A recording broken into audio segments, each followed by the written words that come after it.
Welcome to the No Drug Show. Our guest this evening is Dave Figueroa. Dave is the president of the Citizens Commission on Human Rights in Florida and the host and producer of his own show called Freedom Magazine. Dave, welcome to the show. Thanks a lot, Larry. Now, you've been working on basically investigating what's behind these kinds of terrorist acts for a number of years. You've had a lot of guests on your show, and you've been pretty active in this area. So can you enlighten us? What is actually going on here? I mean, is it just one person acting alone, or how does this work? No, it's never one person acting alone. I mean, terrorism by definition employs violence, suicide. It employs inhuman acts of pain and torture against not just the general public like in 9/11, but against individuals when they're captured and things like that. And just recently the role of psychiatry, the role of psychology, their conditioning techniques, the drugs that psychiatrists use. I mean, those types of techniques are just now recently coming to light. I mean, to take a person who's very religious, it doesn't really matter what the religion is, but to take a person who believes in whatever their creed is, and to take that person and turn them into a killing machine, against their will, or having them do things that are against their nature. You need something behind that. You need something fairly powerful.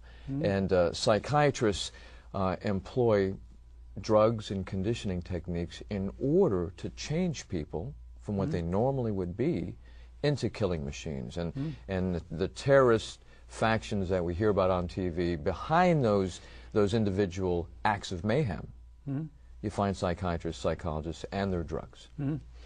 Well, that was, basically the rhetorical question that I asked at the outset was, is Osama bin Laden the only nutcase behind these acts, or are there others? And there's a guy by the name of, I may have the pronunciation of his name incorrect, but Ayman al-Zawahiri pops up as his quote-unquote handler or number two man or the brain behind bin Laden. What do you know about him?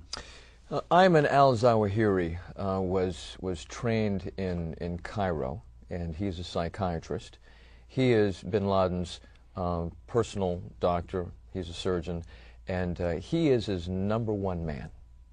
And in 1988, Zawahiri was the person that convinced bin Laden to form Al-Qaeda.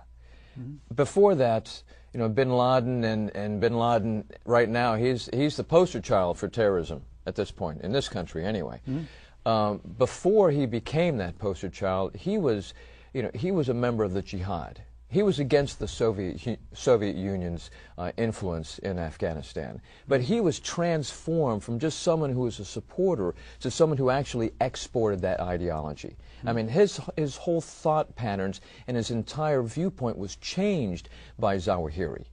And whatever types of drugs that Zawahiri used to make that change in bin Laden, we don't know. But we know that there was a real change in this guy's attitude and his willingness to wreak havoc. And as far as whether he is 100% the person behind 9/11 or not, I don't know if we're ever going to know.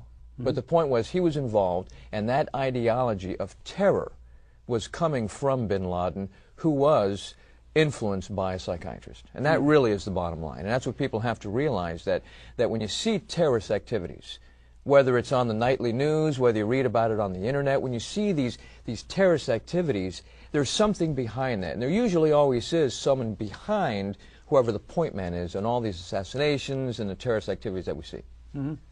Yeah, well, that is a very good point, because, you take a look at these guys and you say, now, who in their right mind would get behind the controls of a plane and fly into a tower, knowing they were going to die? And how does that get brought about? I mean, somebody walking along the street, and you're having a rational conversation with them, you wouldn't expect that kind of behavior. So in order to modify that behavior, you have to use some sort of technology. It just doesn't happen. He doesn't wake up in the morning and say, hey, I'm going to jump in a plane and fly into a World Trade Center. I mean, every individual has a basic urge towards survival, sort of like a natural law.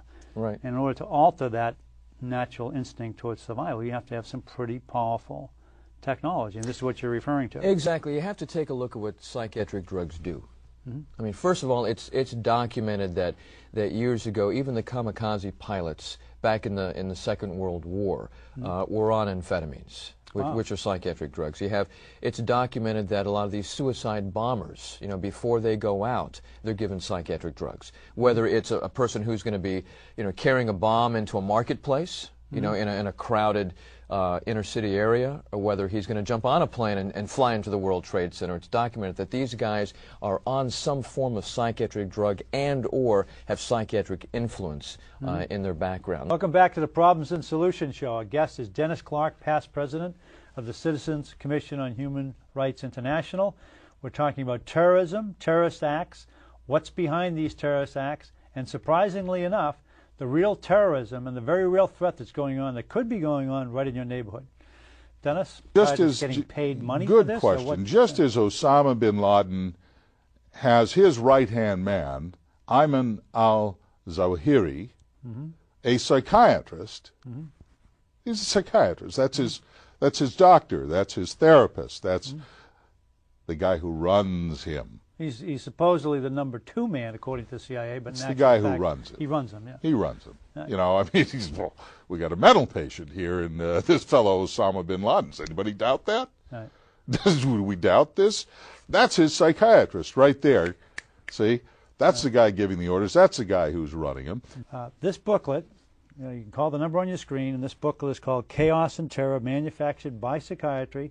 It's put out by the Citizens Commission on Human Rights. We'll be happy to send you a copy free of charge. Call the number on your screen to get this booklet, Chaos and Terror, Manufactured by Psychiatry, which will give you the data and the facts behind the notorious terrorist acts like 9/11 that were basically created by psychiatrists operating behind the scenes.